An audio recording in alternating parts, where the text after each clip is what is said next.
Alright, guys, I'd like to take this moment to address the passing of a legend. Shunsuke Kikuchi has passed away April 24th at the age of 89. Um, from pneumonia. He's best known for his music on Dragon Ball and Dragon Ball Z. Those aren't the only properties he's done music for. He's done soundtracks for other anime like Tenchi Muyo, Tiger Mask, and a bunch of other classics, as well as some movies. The Gamera films. I think he's the kaiju. Um, yeah, man, it sucks. It really sucks. He was inactive since 2017, and we weren't getting anything from him. But at the same time, his most not just his music, it's just him as a person in general. For him to be so talented and to impact not just his country but the world itself in such a positive way just speaks volumes of the type of person he must have been. I never knew the dude personally, but you know, um, I want to talk about my experience with the Kikuchi score. So I I experienced it early, surprisingly, not super early, but later than the Japanese, obviously. But a lot of Americans didn't really experience it until like much later on. So, when Dragon Ball came to the West, I'm talking about like in the '90s. Talk about the '80s another time. But that's the whole different ball game. Actually, no, that is the earliest it got here, isn't it? Dragon Ball had a Harmony Gold dub.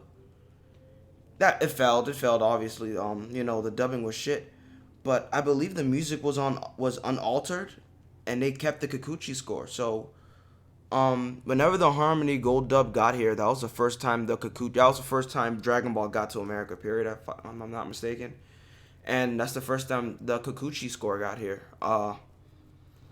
But it failed. I didn't even think it aired on television. Did it? I'm not sure. It probably did.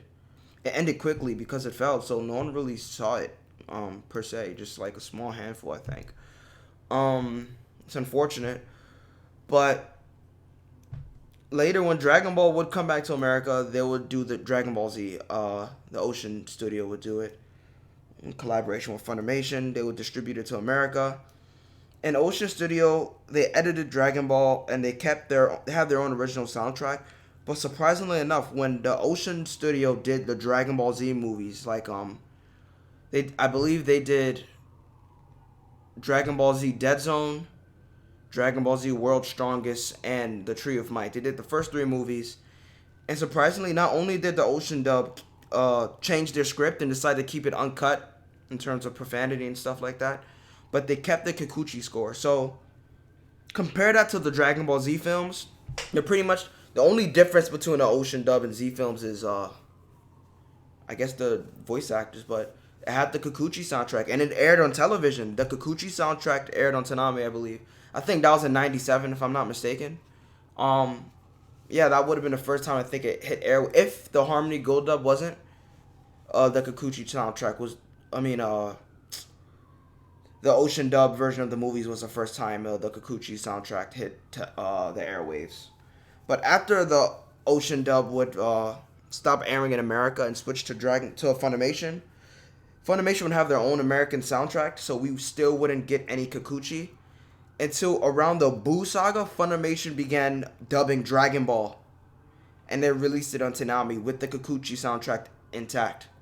So they didn't change the music like they did for Dragon Ball. They kept the original soundtrack. So, over a long period of time, I think Dragon Ball is where people would really start to hear the soundtracks more often, because the movies are like, here's movies, but you're sitting for a whole series now. Eventually, you get used to the soundtrack. I was pretty young when Dragon Ball came out, so I can't really explain the impression that it left of me when Dragon Ball aired on Toonami, the original one. I was a Dragon Ball Z head, obviously. And I did give Dragon Ball a try. But I was a child, you know what I mean? I enjoyed Dragon Ball, but I didn't follow it because I was child life is crazy. You can't, studies and shit like that. But I enjoyed it. Music isn't anything I think would have a heavy impact until later in my life when I'm older and I grew to really appreciate it. But it did leave an impression it made the show, it made Dragon Ball Dragon Ball. Know what I mean? Um, so later on, we really wouldn't hear anything from Kikuchi at all. Yeah, the Dragon Ball Z DVDs did get released in America. So, I'm talking about the Orange Bricks, by the way. The Orange Bricks. They had the American soundtrack, but they had the option to switch to not only the Japanese language, but you could listen to the English voices with the Japanese soundtrack, that being the Kikuchi score. So you could enjoy your Funimation voices with the original Dragon Ball Z soundtrack, which is pretty dope.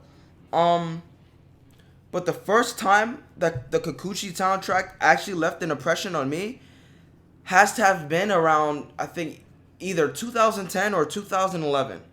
So Dragon Ball Z Kai, or Dragon Ball Kai in Japan, came out in 2009, and it came to America, and I loved the Dragon Ball Z Kai soundtrack. You know, I fucking loved it. But the composer of Dragon Ball Z Kai, Kenji Yamamoto, was exposed for plagiarism and fired.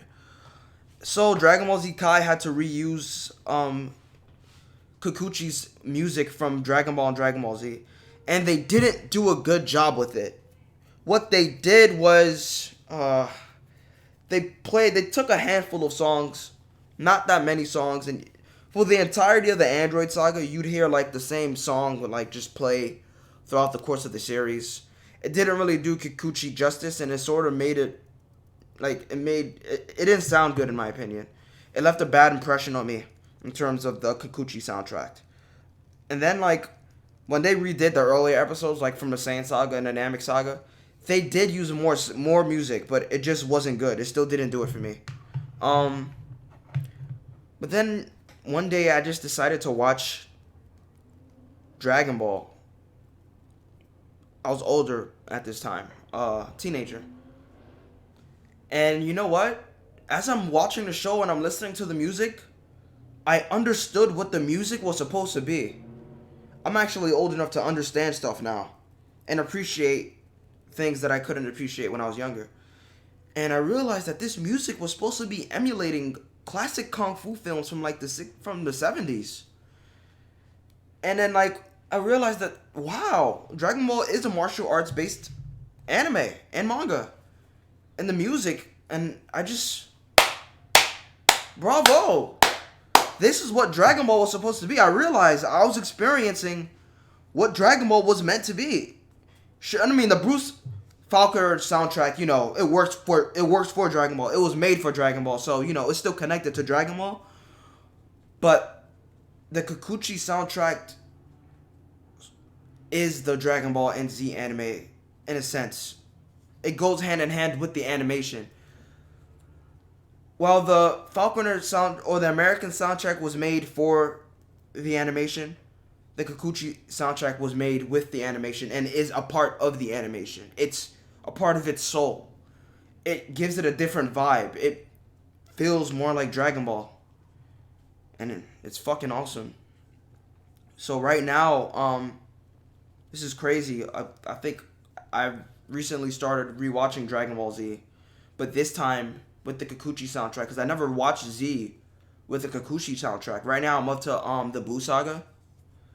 I'm rewatching Majin Vegeta just died, so yeah. But he did a great job in that scene. Even though his death was silent. It's still, even the silent portions is a part of the score in my opinion. When they decide to where they decide to put the music in the anime or the episodes, also is a mastery in its own right, in my opinion. So the American soundtrack never really had moments of silence for certain scenes, but the Kikuchi soundtrack did. Who knew that not making music would fucking make things more powerful? But yeah, Kikuchi, man. Unfortunately, he didn't do anything for Dragon Ball GT. He was replaced. I never really experienced the Japanese music for Dragon Ball GT. I'll make sure to do that once I finish Dragon Ball Z. But I also heard he did Dr. Slump.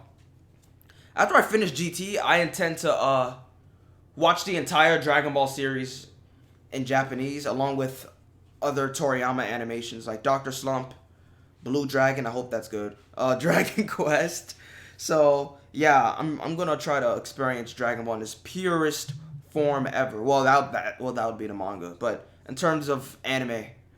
But Kikuchi, he would later come back, not come back, but they would use more of his music in the 2008 Dragon Ball Z OVA. They would reuse his music, and it was pretty awesome actually. Hearing that soundtrack again, because at that time, like Dragon Ball fans, especially for the Japanese, they haven't seen Dragon Ball in a while.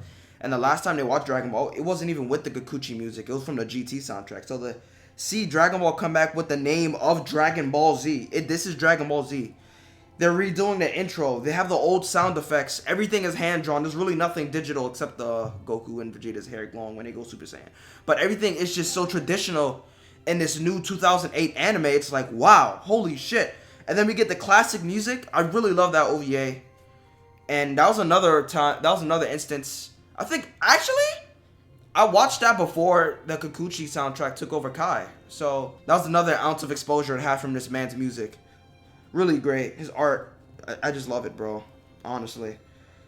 And his soundtrack would be used for the entirety of a game that never came here, an arcade game called Dragon Ball Zenkai Battle Royale, an arcade machine. It was supposed to come here, but it didn't, unfortunately. But his music was used for the entirety of that game. Like the whole game soundtrack is with that. Dragon Ball Xenoverse 2 and Dragon Ball FighterZ had their own soundtrack, but later on, the original music from the anime was added as DLC, so you could play the games while listening to Kikuchi music. Playing fighters with that music on, in the game looking the way it does, it's definitely an experience. Trust me, it really is. It's an experience. Shit. And then Dragon Ball Z Kakarot. Let me tell you what Dragon Ball Z Kakarot did, and I loved it. It's something that I've always wanted. Once I understood what Kikuchi's music was supposed to be, I wanted, if they were to ever remake Dragon Ball or Dragon Ball Z, missed the opportunity with Dragon Ball Z Kai. What if like they remade his music and just remastered it? I was like, wow. The only, the theme song that Goku plays when Goku flies on his Nimbus on the original Dragon Ball? I just imagined an orchestra music, like an orchestrated version of that song. And I was like, yo, that would sound pretty fucking beautiful. Now, Dragon Ball Z Kakarot didn't do that song, but they did do a handful of Kikuchi music, and they did a great job. The entire game, even the Buu Saga, it feels like the Saiyan Saga to me for some reason. It's really weird. And the music definitely plays a part in it. And it's just an awesome vibe. It's a really awesome vibe. Rest in peace, man. I'm glad I got to experience Dragon Ball in its original form. I love the American soundtrack of Dragon Ball Z. And I'm happy that I've grown to love and appreciate and understand the art of Kikuchi's soundtrack and score for Dragon Ball and Dragon Ball Z. Thank you, Kikuchi, and may you rest in power.